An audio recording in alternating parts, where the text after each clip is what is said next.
Lord Krishna Raman to all the students. This is the third and final part of chapter 2nd of business studies. And today we'll be discussing about the Fayol's principles of management. We have already talked about Taylor's principles of scientific management. So first of all, let's talk a bit about Henry Fayol. Henry Fayol was a French management theorist whose theories relating to scientific organization of labor were far and wide prominent in the beginning of 20th century. यानी कि 20th century के beginning में इनकी theories बहुत ज़्यादा use की गई और काम आई. ठीक है. So what he used to do, he started working at a mining company, Campagne de Cometry Foreman de Casville. He eventually served as a managing director from the year 1888 to 1918. What was his contributions?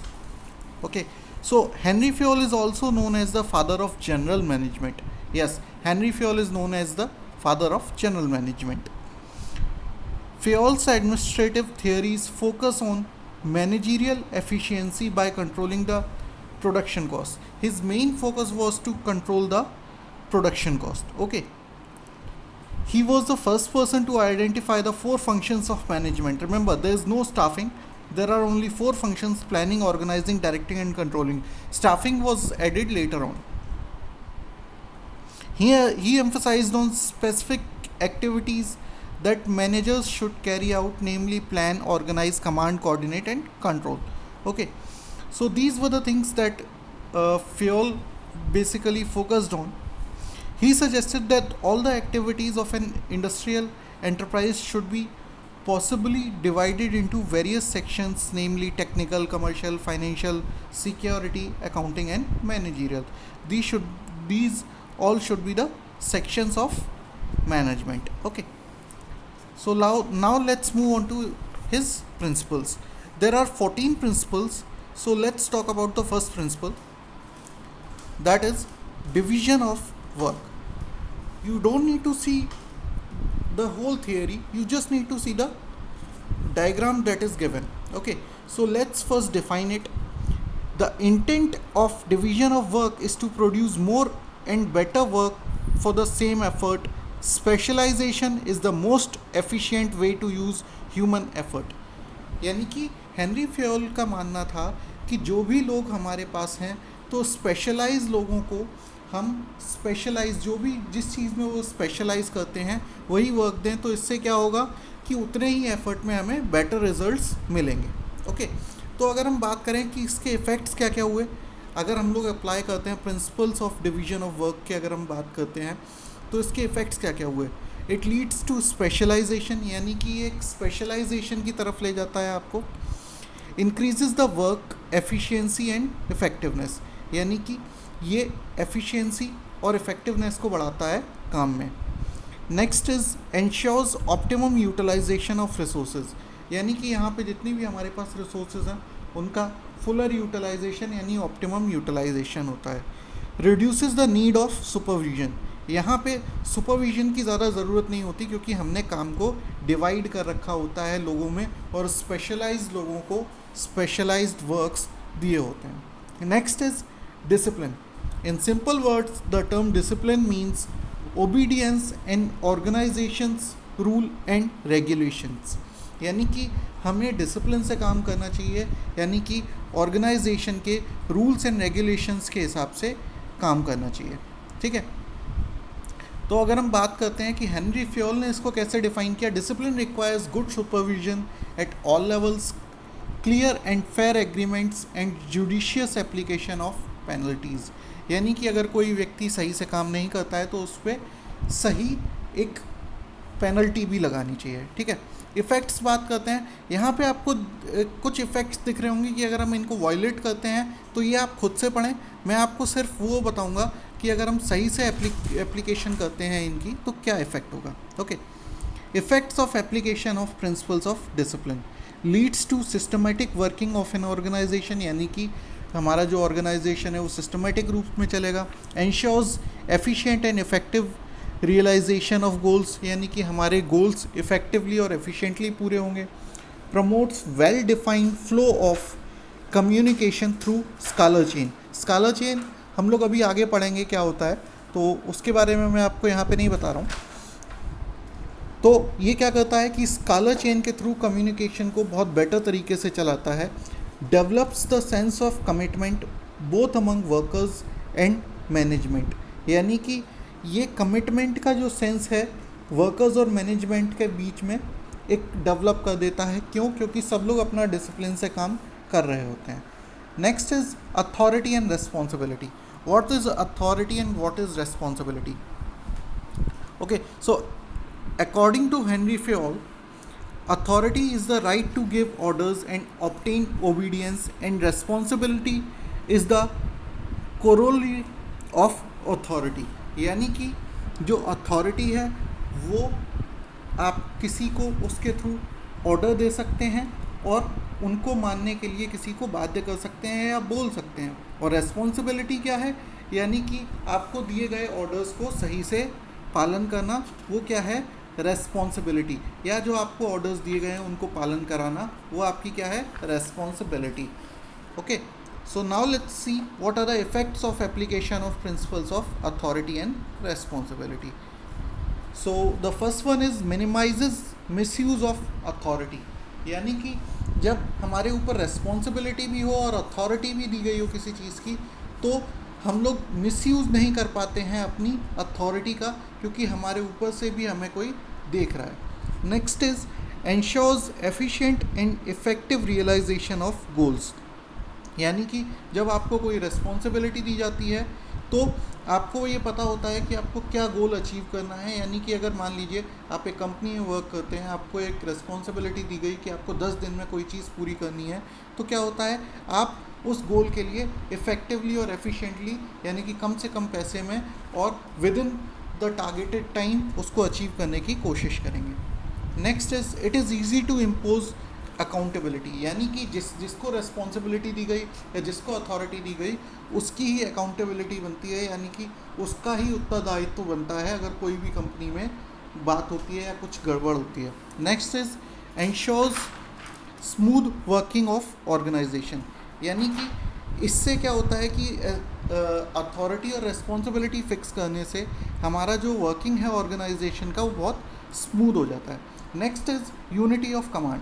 There are two things. First thing is unity of command and second thing is unity of direction.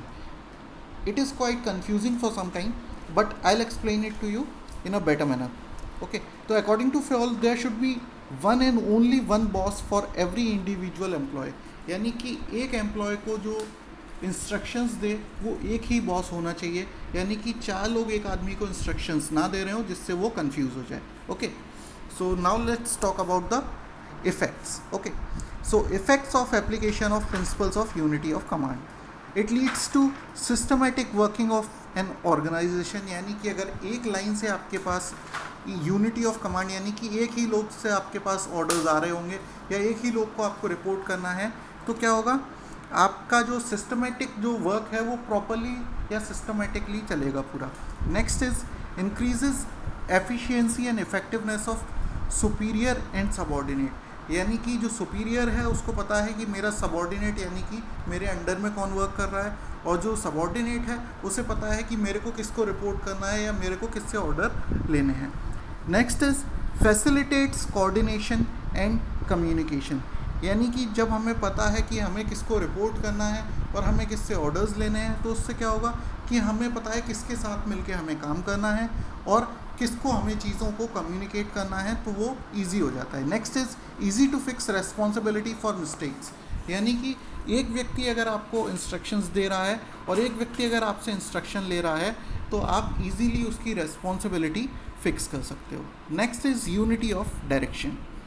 According to Fayol, in order to achieve goals of the organization, all the units of an organization should be moving towards the same objective through coordinated and focused efforts. This ensures unity of actions and coordination.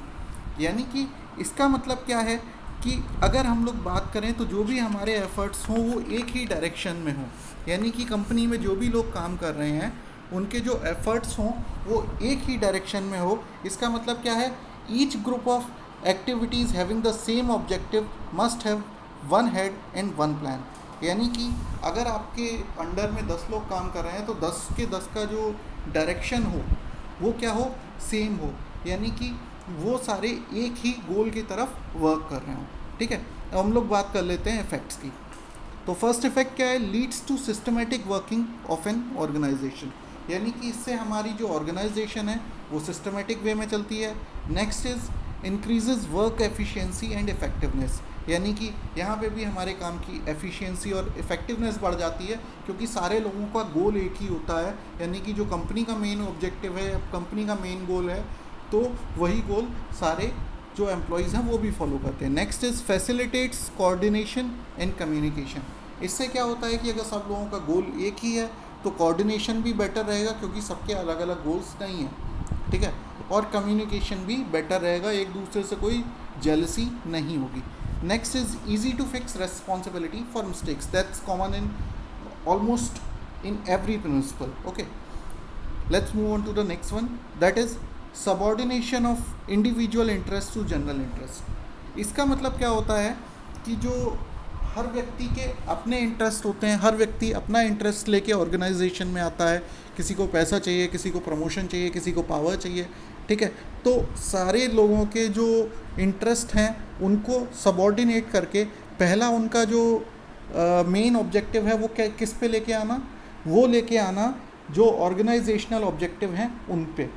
ठीक है, तो general interest क्या है कि development of organization, यानी कि सारे लोगों को ऑर्गेनाइजेशन के गोल्स की तरफ वर्क करने के लिए आगे बढ़ाना।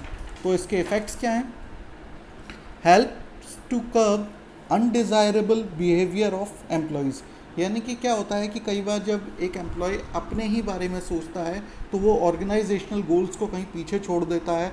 तो इससे क्या होता है कि अगर हम लोग ये फॉर्मूला अप्लाई करते हैं तो उससे कोई भी एम्प्लॉय अनडिज़ायरेबल तरीके से वर्क नहीं करता क्योंकि मेन गोल कहाँ पे शिफ्ट हो जाता है, पर्सनल ऑब्जेक्टिव से ऑर्गेनाइजेशनल ऑब्जेक्टिव पे। नेक्स्ट है ensures efficient and effective realisation of goals, यानी कि यहाँ पे क्या होगा कि जब सबका गोल एक ही है तो आपको 50 गोल्स की तरफ देखने की ज़रूरत नहीं है, 50 चीज़ों की तरफ सोचने की ज़रूरत नहीं है। मेन गोल क्या हो गया आपका, ऑर्गेनाइजेशनल गोल जो है वही हम सबका गोल है, तो क्या हो गया, ये इफेक्टिव भी होगा और एफिशिएंट भी होगा। Next, promotes unity of action, यानी कि जब सबका गोल एक ही है तो एक्शन हमें एक ही तरफ लेना है, एक ही तरफ वर्क करना है। नेक्स्ट है develops the sense of commitment among the employees, यानी कि जो एम्प्लॉयज़ हैं हमारे उनके बीच में एक कमिटमेंट रहता है। क्यों? क्योंकि सबका गोल एक ही है। Okay, so now let's move on to the next point which is remuneration of employee, यानी कि जो रेम्यूनरेशन से मतलब एम्प्लॉयज़ की सैलरी, वेजेस, जो भी कुछ है वो किस तरह से दिया जाए। ओके, तो फियोल का कहना था कि रेम्यूनरेशन जो हो वो इतना हो कि जो कंपनी आसानी से दे सके और एम्प्लॉयज़ को भी ये ना लगे कि हमें बहुत कम मिल रहा है, यानी कि दोनों को एक सेटिस्फैक्ट्री लिमिट पे रेम्यूनरेशन मिले। इसका इफ़ेक्ट क्या होता है, help to create healthy work environment, यानी कि अगर आप अपनी सैलरी सेटिस्फाई होगे तो आपका वर्क एनवायरनमेंट हमेशा हेल्दी बना रहेगा। Ensures smooth running of the organization, यानी कि अगर किसी भी ऑर्गेनाइजेशन के एम्प्लॉय खुश तो वो ऑर्गेनाइजेशन हमेशा स्मूथली रन करेगा। Next is facility achievement of desired goals, यानी कि जो डिज़ायर्ड गोल्स हैं लोगों के उसको भी फैसिलिटेट करता है। क्या कि application of principles of remuneration of employees. Next is reduce labour turnover and promote stability, यानी कि अगर आप लोगों को सेटिस्फैक्ट्री सैलरी दे रहे हैं तो वो क्या होगा, वो एम्प्लॉयज़ आपको छोड़ के भी नहीं जाएंगे और स्टेबिलिटी आएगी आपके ऑर्गेनाइजेशन में, यानी कि आपको बार बार लोगों को ढूंढने की ज़रूरत नहीं है। Next point, centralization and decentralization. Firstly, let's understand what is centralization and what is decentralization. Okay, so according to Fayol, there is a need to balance subordinate involvement through decentralization with managers, retention of final authority through centralization. मतलब किसी भी organisation को कुछ important decisions को centralise करके यानी कि अपने पास रखना चाहिए, यानी कि टॉप लेवल मैनेजमेंट के पास, हम लोगों ने जैसे लास्ट चैप्टर में पढ़ा था कि कुछ अथॉरिटीज़ को अपने पास रख के बाकी सारी अथॉरिटीज़ को डिसेंट्रलाइज कर देना चाहिए, यानी कि हर लेवल पे उसको डिवाइड कर देना चाहिए. Okay, so now let's talk about the effects. Ensures quick decision making. अगर आप जो हमारे पास लोअर लेवल पे लोग हैं उनको अगर आप अथॉरिटी दे देंगे तो क्या होगा, हर डिसीज़न के लिए, कि मान लीजिए अगर आपने फाइनेंशियल अथॉरिटी अपने जो सबॉर्डिनेट्स हैं उनको नहीं दी, तो अगर 10 रुपये का भी खर्च करना है तो मैनेजमेंट से पूछना पड़ेगा, जो कि टाइम कंज्यूमिंग हो सकता है. ओके, तो कुछ डिसीजंस आपको लोअर लेवल मैनेजमेंट को देने चाहिए. Next is leads to efficient and effective realisation of goals. यानी कि यहाँ पे भी जब हम जल्दी से जल्दी डिसीजन ले पाएंगे तो हमारे जो गोल्स हैं वो क्या होगा, एफिशिएंटली और इफेक्टिवली अचीव होंगे. Next is help to reduce burden of manager. यानी कि अगर एक ही व्यक्ति सारे डिसीजन लेगा, चाहे वो फाइनेंशियल हो चाहे वो प्रोडक्शन रिलेटेड हो, तो क्या होगा, उस पर बहुत ज़्यादा बर्डन हो जाएगा. तो डिसेंट्रलाइजेशन के थ्रू हम लोग अपने ऊपर से बर्डन कम कर सकते हैं, या एक कंपनी का मैनेजमेंट अपने ऊपर से बर्डन को कम कर सकता है. Next is ensure smooth working of the organization. यानी कि अगर डिसेंट्रलाइजेशन हम लोग कर देते हैं कुछ पावर्स का, तो हमारी जो ऑर्गेनाइजेशन है वो बहुत स्मूथली चलेगी. Next is the Scala chain that I have talked to you earlier. Okay, so what is Scala chain? The formal lines of authority from highest to lowest rank are known as Scala chain. मतलब इसमें क्या होता है कि इसको समझाने के लिए ये एक फिगर आपको दिया हुआ है, इससे बहुत इजीली समझेंगे आप. कि मान लीजिए ए जो है वो टॉप लेवल मैनेजमेंट में एक व्यक्ति है, ठीक है, और इसके यहाँ दो डिपार्टमेंट हैं, एक प्रोडक्शन एक सेल्स, ठीक है. तो बी वाली जो लाइन है ये मान लीजिए प्रोडक्शन डिपार्टमेंट है, और एल वाली जो लाइन है ये पूरी है सेल्स डिपार्टमेंट. तो अगर एफ जो एक पर्सन है इसको अगर एन तक कोई बात पहुंचानी है या पी तक कोई बात पहुंचानी है, तो ये क्या करेगा, एफ ई को बोलेगा, ई डी को बोलेगा, डी सी को बोलेगा, सी बी को बोलेगा, और बी ए तक पहुंचाएगा, और फिर ए सेल्स डिपार्टमेंट में वो बात कैरी करेगा, एल एम एन ओ और फिर पी. ये नॉर्मल कंडीशन में ये हम लोग एक प्रोसेस फॉलो करते हैं, इसी को बोलते हैं हम लोग स्कालर चेन. यानी कि हम लोग अपनी बात को टॉप लेवल मैनेजमेंट तक पहुंचाते हैं और वो फिर दूसरे डिपार्टमेंट तक वो बात को पहुंचाते हैं. ओके, और किसी इमरजेंसी सिचुएशन में अगर हमें कोई काम बहुत जल्दी करना है तो हम लोग क्या करते हैं, गैंग प्लैंक का यूज़ करते हैं. कि मान लीजिए कोई अर्जेंट डिसीजन है जो प्रोडक्शन और सेल्स डिपार्टमेंट को लेना है, तो जैसे अगर ई को कोई बात ओ को कन्वे करनी है तो वो डायरेक्टली ओ को बात कन्वे करेगा. इस प्रोसेस को हम लोग बोल देते हैं गैंग प्लैंक. यानी कि एक सीधे सीधे बात करने का एक तरीका होता है जिसको हम लोग बोल देते हैं gang plank. Okay, so what are the effects of scalar chain. तो इफेक्ट क्या होते हैं, ensure smooth and systematic flow of communication. यानी कि ये पूरा कम्युनिकेशन का जो मैंने आपको तरीका बताया, इससे एक स्मूथ सबको इन्फॉर्मेशन मिलती है सारी चीज़ों के बारे में. तो ये जो एक फ्लो है कम्युनिकेशन का, एक स्मूथ बना रहता है, स्मूथली सारा काम होता है. Leads to systematic working of an organisation. यानी कि यहाँ पे आपने देखा ये एक पूरा सिस्टम से चल रहा है, तो ये क्या हुआ, systematic working of an organization. Next is increases work efficiency and effectiveness. यानी कि जब सब कुछ सिस्टमेटिक होगा तो इफेक्टिवनेस और एफिशिएंसी अपने आप होगी. Next is facilitates control and communication. यानी कि यहाँ पे आपको एक सुविधा मिलती है कम्युनिकेशन में भी और कंट्रोल में भी, कि किसका किसके ऊपर कंट्रोल है और किसको हमें कम्युनिकेट करना है, ये भी हमें आसानी से पता होता है. Next is order. ऑर्डर से मतलब यहाँ पे ये नहीं है कि हम किसको कैसे ऑर्डर दे रहे हैं, वो यहाँ पे उससे मतलब नहीं है.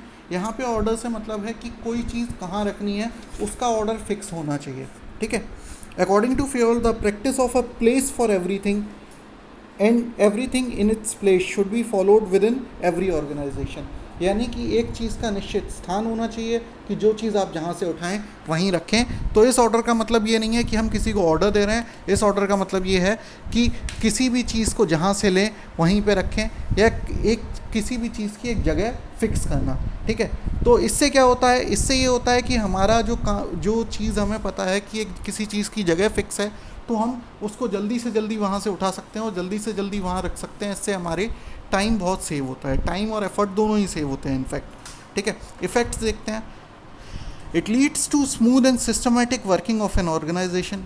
बहुत स्मूथ और सिस्टमेटिक वर्क होगा क्योंकि हमें पता है कि कौन सी चीज़ कहाँ पे रखी है, हमें ज़्यादा ढूंढने की ज़रूरत नहीं है। Next is increases work efficiency and effectiveness. सीधी सी बात है कि अगर सारी चीज़ें सही जगह पे रखी होंगी तो एफिशिएंसी और इफेक्टिवनेस दोनों ही बढ़ जाएगी। Next is facilitates coordination. Coordination भी अपने आप बन जाएगा क्योंकि सारी चीज़ें सही जगह पर हैं और इसकी वजह से कोई भी डिस्प्यूट नहीं होगा किसी के बीच में। Next is leads to optimum utilisation of resources. सारी चीज़ें सही जगह पर होने का मतलब ये है कि हमारा जो रिसोर्सेज हैं उनको हम सही से यूटिलाइज कर पा रहे हैं और कोई भी गलती नहीं कर रहे हैं। Next is equity. What is equity? यानी कि सभी को एक समान तरीके से देखना। इसको हम देखते हैं अगर, तो फेयोल क्या कहते हैं इसमें, good sense and experience are needed to ensure fairness to all employees who should be treated as fairly as possible. यानी कि जो भी हमारे एम्प्लॉयज़ हैं उनको हमें जितना फेयरली हो सके, जितना सही से हो सके उतना सही से ट्रीट करना चाहिए। किसी को भी ऐसा नहीं लगना चाहिए कि उनके साथ कोई गलत बिहेवियर हो रहा है।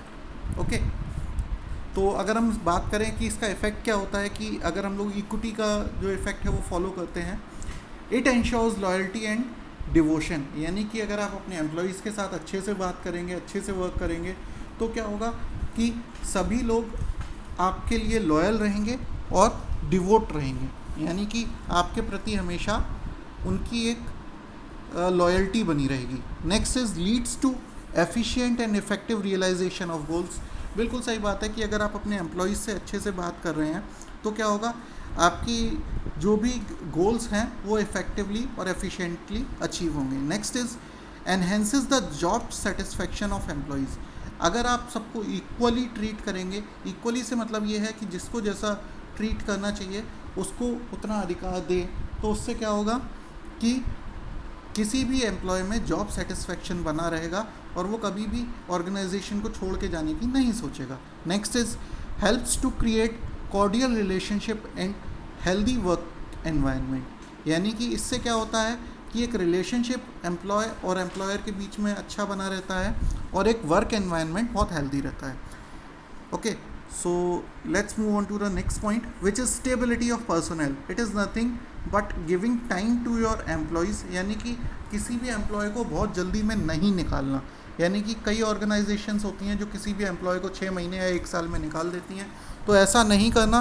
अपने एम्प्लॉयज़ को एक सही टाइम देना, किसी भी चीज़ को देखने से पहले कि किसी भी एम्प्लॉय को स्टेबल होने के लिए थोड़ा टाइम देना। Okay, Fayol suggests that employees' turnover should be minimized to maintain optimum efficiency in the organization.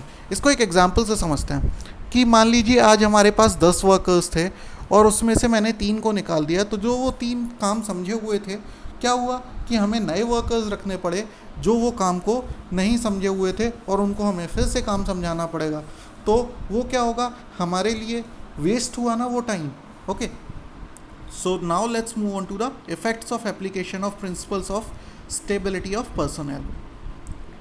तो ये क्या करता है, instils a feeling of job security. यानी कि अगर आप किसी भी व्यक्ति को समय देते हैं अपनी ऑर्गेनाइजेशन में, तो उस व्यक्ति में एक जॉब सिक्योरिटी आती है और वो आपकी ऑर्गेनाइजेशन के लिए अच्छे से वर्क करता है, यानी कि वो सेफ फील करता है अपनी जॉब के बारे में। Next is leads to efficient and effective realisation of goals. सीधी सी बात है, अगर कोई व्यक्ति एक बार ट्रेन हो गया तो आपको उसे बहुत ज़्यादा उसकी ट्रेनिंग पे पैसा खर्च करने की ज़रूरत नहीं है और आपका जो गोल्स हैं वो इफ़ेक्टिवली और एफिशिएंटली अचीव होते रहेंगे। Next is enhances the job satisfaction of employees. बिल्कुल सही बात है, अगर कोई भी व्यक्ति के पास अपनी जॉब के बारे में सिक्योरिटी है तो उसका जॉब सेटिस्फेक्शन ज़्यादा होगा वहाँ पे। Next is leads to optimum utilisation of resources, यानी कि बार बार किसी को निकालने में हमारी बहुत ज़्यादा रिसोर्सेज वेस्ट होती हैं, इससे हमारी वो रिसोर्सेज वेस्ट नहीं होंगी. Okay, now let's move on to the next point which is initiative. What is initiative? Initiative means taking the first step with self motivation, यानी कि हमें अपने एम्प्लॉयज़ को ये थोड़ा सा प्रमोट करना चाहिए या उन्हें थोड़ा सा मोटिवेट करना चाहिए कि वो आगे आएँ और अपनी तरफ से कुछ इनिशिएटिव लें, अपनी तरफ से कुछ सजेशंस ऑर्गेनाइजेशन के लिए दें. ओके, यानी कि अपनी तरफ से वो अपने प्लान्स को जो इम्प्रूवमेंट के लिए हों ऑर्गेनाइजेशन के लिए आगे रखें. ओके, तो अगर हम बात करें इसके इफ़ेक्ट्स क्या क्या होते हैं. It increases the self confidence and moral of workers, यानी कि अगर आप किसी भी अपने वर्कर से कोई भी सजेशन लेते हैं और उसके सजेशन को फॉलो करते हैं तो उस एम्प्लॉय का जो मोरल है वो बहुत बूस्ट हो जाता है, यानी कि वो एम्प्लॉय बहुत अच्छे से आपके लिए काम करने की सोचता है. Next is it leads to efficient and effective realisation of goals, यानी कि देखिए अगर आपके कोई भी वर्कर का आप सजेशन मानते हैं तो वो क्या होगा, आपकी ऑर्गेनाइजेशन के लिए और भी अच्छे से वर्क करेगा. Next is enhances the job satisfaction of employees, जब भी कोई व्यक्ति कोई वर्कर का या कोई भी एम्प्लॉय का आप सजेशन मानते हैं तो क्या होता है कि उसको एक जॉब सेटिस्फैक्शन आता है कि हाँ मैं भी कुछ हूँ इस ऑर्गेनाइजेशन में, तो मेरी भी यहाँ पे बात सुनी जाती है.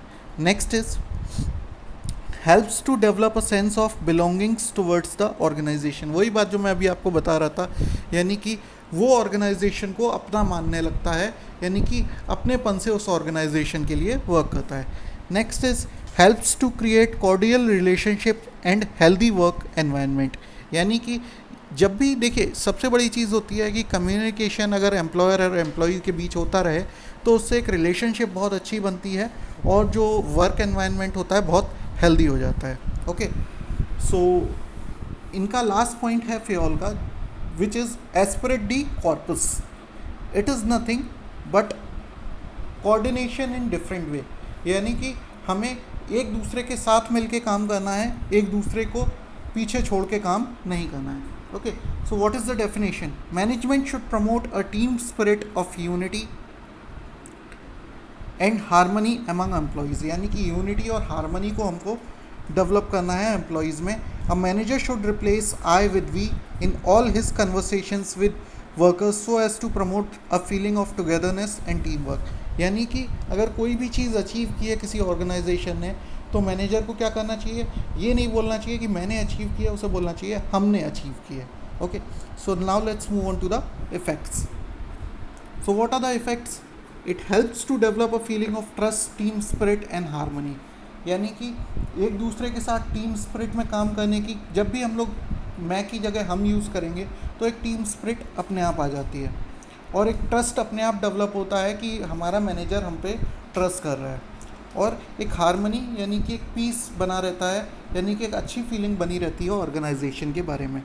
Next is leads to efficient and effective realisation of goals, यानी कि अगर हम बात करते हैं तो इफ़ेक्टिव और एफिशिएंट रियलाइजेशन ऑफ गोल्स तो हमारा सारी ही चीज़ों से यहाँ पे हो रहा है. Next is enhances the job satisfaction of employees, यानी कि इससे जॉब सेटिस्फेक्शन भी एम्प्लॉयज़ का बढ़ता है. अगर मैं की जगह हम यूज़ करेंगे तो उसे लगता है मैं भी, हाँ इस सारी चीज़ का मैं भी एक पार्ट हूँ. Next is helps to create cordial relationship and healthy work environment, यानी कि इससे जो वर्क एनवायरनमेंट है वो बहुत हेल्दी रहता है और एक दूसरे से रिलेशंस अच्छे रहते हैं. तो अब हम लोग बात करते हैं last point which is Fayol versus Taylor, a comparison. अगर हम बात करें तो दोनों के कॉन्ट्रीब्यूशंस बहुत ही इंपॉर्टेंट है, दोनों ने बहुत अच्छी अच्छी बातें कहीं. बस कहीं पे एक छोटी सी चीज़ एक हम बात करें तो जैसे कि अगर फ्योल ने कहा कि एक यूनिटी ऑफ डायरेक्शन, यानी कि एक डायरेक्शन से आने चाहिए, और वहीं पे अगर हम बात करें कोई भी इंफॉर्मेशन है वो क्या होना चाहिए, एक ही डायरेक्शन से आना चाहिए, यूनिटी ऑफ कमांड होनी चाहिए. और लेकिन टेलर का क्या कहना था, उन्होंने 4 लोग बिठाए थे, गैंग बॉक्स और राउट क्लर्क, ये सारे लोग बिठाए थे, तो वो क्या हुआ, वो थोड़ा सा कहीं ना कहीं एक दूसरे से कॉन्ट्रडिक्शन है. ठीक है, तो ये सारी चीज़ें, दोनों की ही चीज़ें इंपॉर्टेंट हैं मैनेजमेंट में, बस ये डिपेंड करता है कि आप कौन सी चीज़ यूज़ करना चाहते हैं. Okay, so this is the last thing for this chapter. I'll be sharing the question answers and case studies with you as PDF. Okay, thank you.